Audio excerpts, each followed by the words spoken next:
students, here our lecture number 12 on the subject of philosophy. The lecture number 12 is labeled as the logical positivism. In the previous lecture we have studied the philosophy of rationalism. Here we will see the philosophy and as well as explanation of the logical positivism. It is basically an other philosophical wave which raised in the Western history or Western culture. Let's move on to our topic. First of all, we will see the definition of the logical positivism. It is also called logical empiricism. Logical empiricism भी से कहा जाता है. A philosophical movement that arose in Vienna. Vienna is a name of a place or a name of a city. In 1920s 1920 के अंदर ये start हुई है and was characterized by the view that, और इसका व्यू क्या था? Scientific is the only kind of factual knowledge. भाई साइंसी इल्म जो है सिर्फ वही है जो कौन सा नॉलेज होता है? फैक्ट बेस्ड नॉलेज होता है.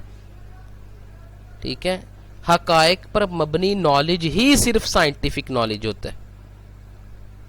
इसका व्यू ये था कि हम किसी भी इल्म को साइंसी जो है वो उसी वक्त कह सकते हैं अगर वो इल्म जो है वो फैक्ट बेस्ड है, वो हकायक पर मबनी है. And that all traditional metaphysical doctrines are to be rejected as meaningless. इसीलिए इसने क्या, और इसका क्लेम, इसका व्यू क्या था कि traditional metaphysical doctrines, traditional metaphysical doctrines का मतलब क्या है कि इससे बियॉन्ड एक दुनिया है, या समझ लो कि जो अगर रिलीजियस कॉन्टेक्स्ट में बात की जाए तो बियॉन्ड द वर्ड जो है वो एक एग्जिस्टेंस ऑफ गॉड है वहाँ पे, और वो गॉड जो है वो सारी चीज़ों को कंट्रोल कर रहा है. This is a traditional metaphysical doctrine, या इस टाइप के जितने भी डॉक्ट्रिन थे सुपर नेचुरल बीइंग के हवाले से, उसको रिजेक्टेड करता है as a meaningless, because we can never prove the existence of a God through our factual through the different facts. ठीक है, हम फैक्ट्स की बेस के ऊपर एग्जिस्टेंस ऑफ गॉड नहीं प्रूव कर सकते. ठीक है, तो इसलिए वो कह रहा है कि जितनी भी ट्रेडिशनल मेटाफिजिकल डॉक्ट्रिन्स हैं वो रिजेक्टेड है क्योंकि वो मीनिंगलेस है, उसका कोई मान ही नहीं है, वो कोई फैक्ट बेस्ड रियलिटी नहीं होती. That is why it is rejectable. There are only two sources of knowledge. Number one is logical reasoning. यानी कि दो sources of knowledge हैं लॉजिकल पॉजिटिविस्टों के थ्रू, उनके accordingly. Number one is logical reasoning.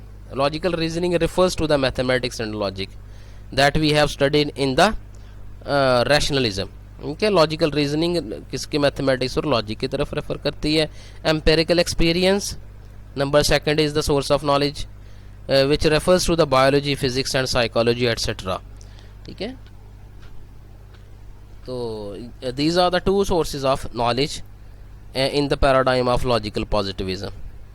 Scientific knowledge does not exclusively arise from experience.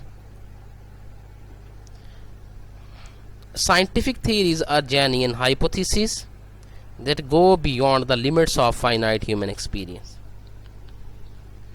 वो कहते हैं जो साइंटिफिक नॉलेज है ना ये एक्सपीरियंस के थ्रू डिराइव नहीं किया जाता. क्यों? क्योंकि experience of the human being is a finite and the limited.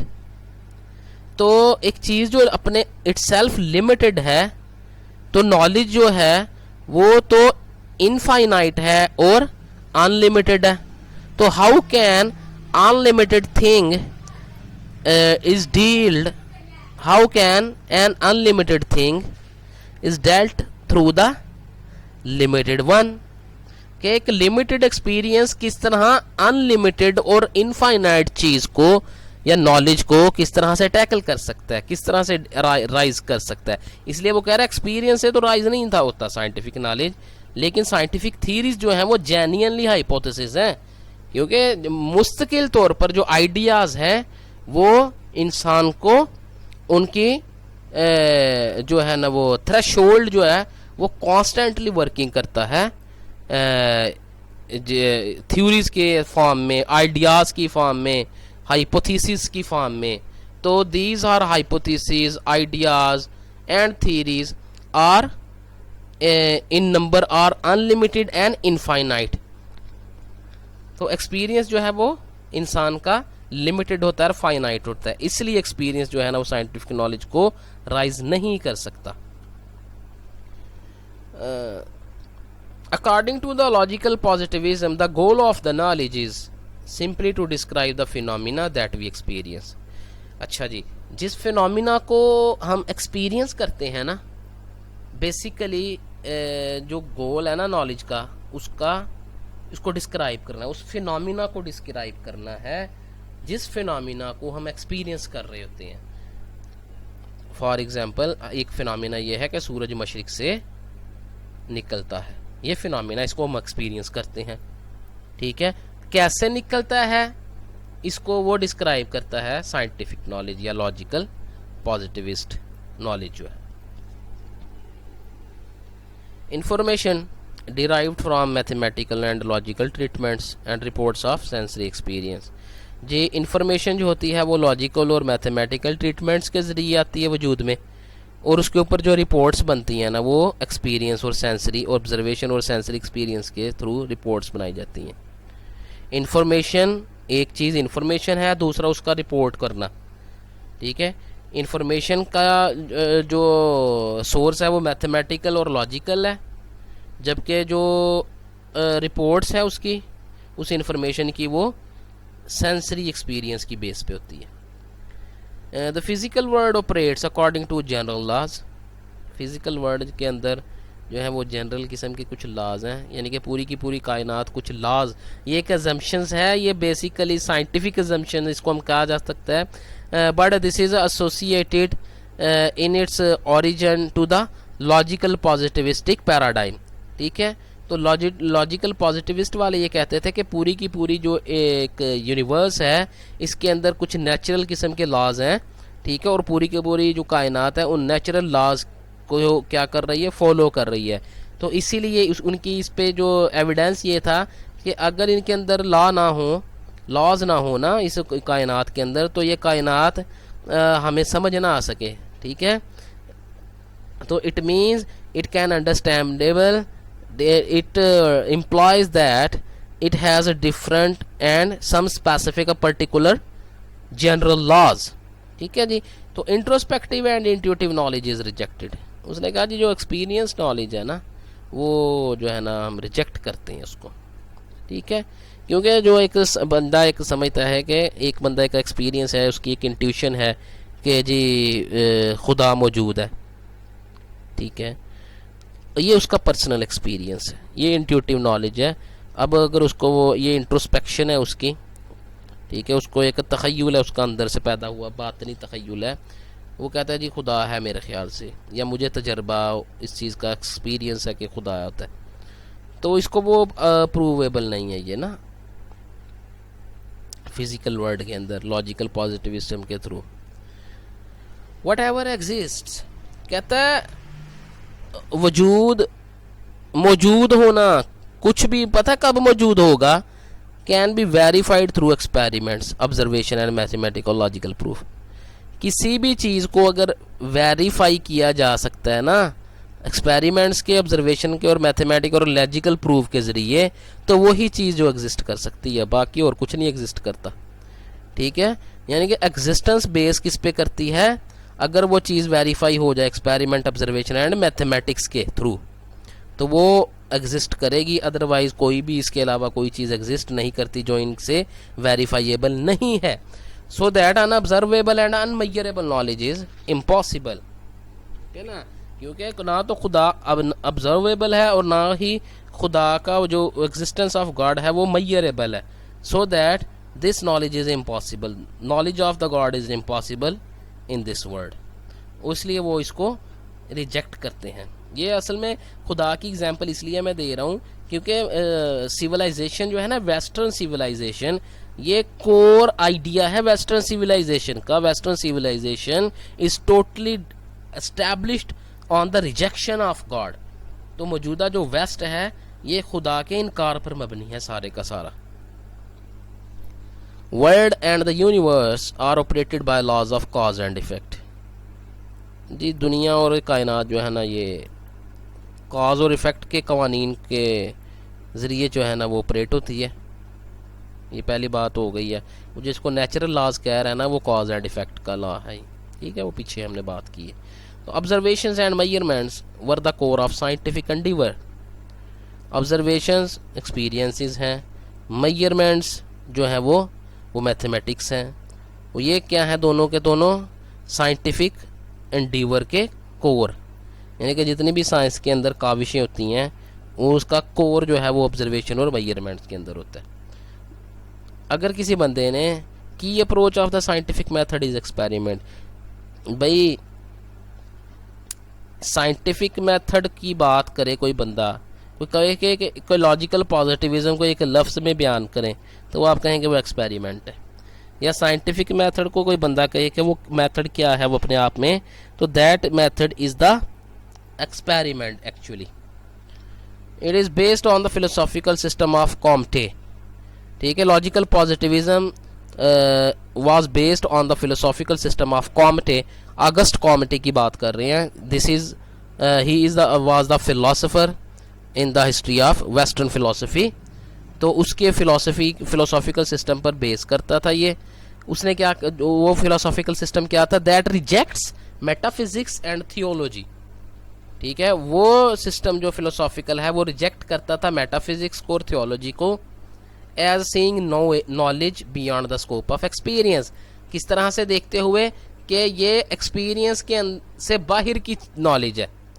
Metaphysics का नॉलेज और थियोलॉजी का जो नॉलेज है, मजहबी जो इल्म है, वो किससे बाहर है, तजर्बे से बाहर है, इसलिए वो क्या है, रिजेक्टेबल है, वो उस इनकार के काबिल है। Experimental investigation and observations are the only sources of substantial knowledge, ठीक है। सिर्फ हकीकी इल्म के जो ज़राए हैं वो कौन कौन से हैं, वो एक्सपेरिमेंटल इन्वेस्टिगेशन है और ऑब्जर्वेशन है। तो इन्हीं के ज़रिए हकीकी इल्म जो है वो हासिल हो सकता है। What are the main tenets of the logical positivism? Number 1 is the metaphysics as illogical and nonsensible। Metaphysics को इन्होंने इलॉजिकल नॉनसेंसिबल कहा। Metaphysical statement are not meaningful, क्योंकि मेटाफिजिकल स्टेटमेंट जो होती हैं वो मीनिंगफुल नहीं होती। देयरफॉर इट्स ट्रुथ और falsity cannot be tested, क्योंकि वो टेस्ट ही नहीं, उसकी ट्रूथनेस और उसकी फॉल्सिटी को जो है वो टेस्ट ही नहीं किया जा सकता। मतलब एक शख्स जो है वो कहता है I believe in the existence of God, तो ये जो वो कह रहा है कि मैं इस पे बिलीव करता हूँ, अब ये स्टेटमेंट ना तो ट्रूथ है, ये स्टेटमेंट ना तो फॉल्स है, ठीक है। How can we determine the falsity as well as truthness of this statement? We can never justify the truthness and falseness of this ambiguous statement, ठीक है। ये इसकी ट्रूथ और फॉल्सिटी जो है ना हम टेस्ट नहीं कर सकते कभी भी, ठीक है जी। So the second one is the rejection of synthetic a priori proposition. A priori proposition का मतलब ये है कि इनेट प्रोपोजिशंस जो हैं उनके जो सिंथेसिस होता है ना, उसको रिजेक्शन करती हैं। For example all bachelors are happy. अब ये हैप्पी का जो आइडिया है ये ए प्रायोरी है। For example every man knows what is the happiness, but he is unable to justify or verify this knowledge or this thing। अब किसी को कहा जाए कि हैप्पीनेस को ज़रा मैयर तो करें, तो it is unmeasurable quantity, it is unmeasurable quality, it is unverifiable things, ठीक है। तो इस तरह की जो ए प्रायोरी प्रोपोजिशंस हैं उनकी उसने क्या की, रिजेक्शन की, क्योंकि ये अनवेरीफाइएबल है, ठीक है, क्योंकि हैप्पीनेस जो है ना वो उसको मैयर ही नहीं किया जा सकता, उसको वेरीफाई नहीं किया जा सकता। इसके बरखिलाफ as opposed to analytic statements which are true simply by virtue of their meanings, जो अपने मीनिंग्स के एतबार से क्या है वो ट्रू है। For example all bachelors are unmarried, तो ये बात ट्रू है, ये वेरीफाइएबल है, ठीक है, मतलब एक ये ट्रूथ है, ठीक है जी। जो ऊपर वाली जो स्टेटमेंट है ऑल बैचलर्स आर अनहैप्पी, वो ना ट्रूथ हो सकती है ना फॉल्स हो सकती है, वो अनवेरीफाइएबल है, ठीक है, जबकि ये वेरीफाइएबल है जो नीचे ऑल बैचलर्स आर अनमैरिड, ठीक है जी। इसको हम दो स्टेटमेंट्स के अंदर तोड़ सकते हैं कि बैचलर्स आर अनमैरिड, ठीक है जी, कि बैचलर्स आर मैरिडलेस या bachelors are a single person, ठीक है। इसकी ये एनालिसिस हो रहा है, तो इसको डिफरेंट पार्ट्स में हम तोड़ के देखेंगे तो सारी की सारी जो स्टेटमेंट्स हैं वो करेक्ट होंगी अपने कंस्ट्रक्शन के अंदर।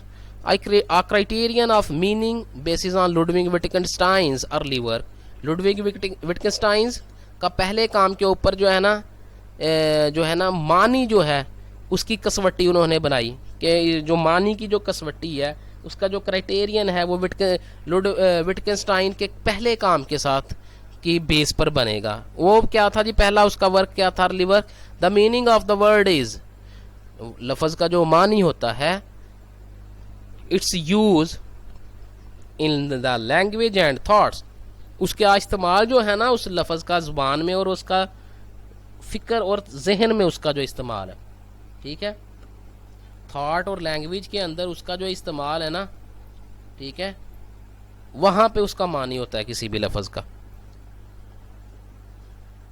And the language used to express those thoughts, और उसको ज़ुबान जो है उस लफ्ज़ को वो थॉट्स जो है वो एक्सप्रेस करने के लिए इस्तेमाल करती है, और वो जो थॉट्स जो हैं जिनको एक्सप्रेस करने के लिए लैंग्वेज ने उसको इस्तेमाल किया है उस लफ्ज़ को, वो क्या करते हैं लफ्ज़, वो रिप्रेजेंट करते हैं of how things are in the world, कि आपके मुताबिक जो है वो दुनिया कैसी है, ठीक है, कि दुनिया को आप कैसे देखते हैं, ठीक है जी। यानी कि मीनिंग किसी भी लफ्ज़ का हमने तलाश करना है तो उसको हमने उस ज़ुबान में और उसका जो इस्तेमाल है ना, ज़ुबान और फ़िक्र के अंदर उसका जो इस्तेमाल है उसको हमने देखना है, और वो ज़ुबान क्या करेगी उसके साथ, उस लफ्ज़ के साथ ज़ुबान उस लफ्ज़ को इस्तेमाल करेगी उस थॉट को एक्सप्रेस करने के लिए, ठीक है, और वो थॉट्स क्या होते हैं, वो रिप्रेजेंट करते हैं कि how things are in the world, कि आप चीज़ों को किस तरह से दुनिया के अंदर किस तरह से देख रहे हैं, ठीक है, देखते हैं आपके मुताबिक दुनिया कैसी है, ये असल में आपकी थॉट्स जो है ना वो एक्सप्रेस होती हैं through words. The last one is the idea that all knowledge should be codified in a single standard language of science. ये single standard language of science का मतलब यहाँ पे मैथमेटिक्स या लॉजिक है, ठीक है, क्यों, क्योंकि 2, 3, 4, 5, ठीक है, these are all the numbers are to be accepted in all over the world, ठीक है। ये सिंगल स्टैंडर्ड लैंग्वेज है, 4 हर जगह 4 ही है, 5 हर जगह 5 है पूरी दुनिया के अंदर, और ये single standard language of science है। लैंग्वेज ऑफ साइंस से जहाँ भी वर्ड जो आए आपके सामने कि what is the language of science, ठीक है, it has only one answer or a one word answer, that is the mathematics, ठीक है जी।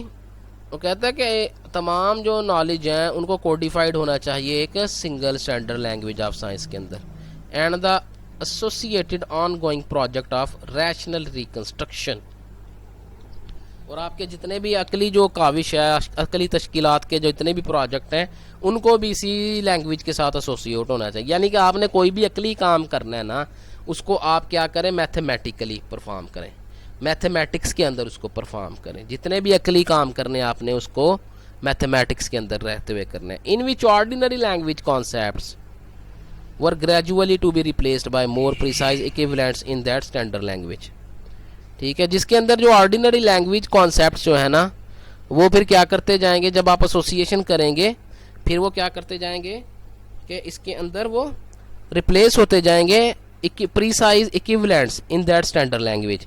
ठीक है, उस स्टैंडर्ड लैंग्वेज के अंदर जो इक्विवेलेंट्स है ना वो ऑर्डिनरी लैंग्वेज के कॉन्सेप्ट्स के लिए वो उनको इस्तेमाल करते जाएंगे। यानी कि ऑर्डिनरी कॉन्सेप्ट जो हैं लैंग्वेज के, जो ऑर्डिनरी लैंग्वेज में कॉन्सेप्ट्स दिए होते हैं वो रिप्लेस होते जाएंगे mathematical language. Mathematical language ordinary language की जगह लेती जाएगी।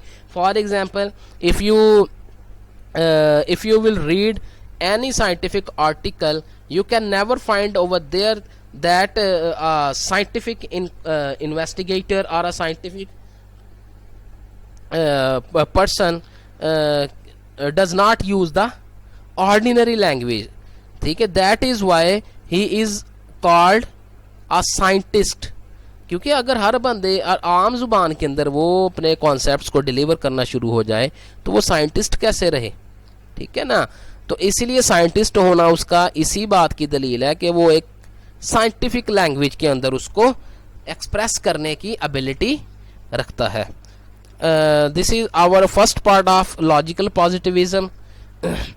After this one I will deliver to you the second part of logical positivism, so that you can find any difficulty in understanding in this lecture. You can attach me on my WhatsApp. Thank you.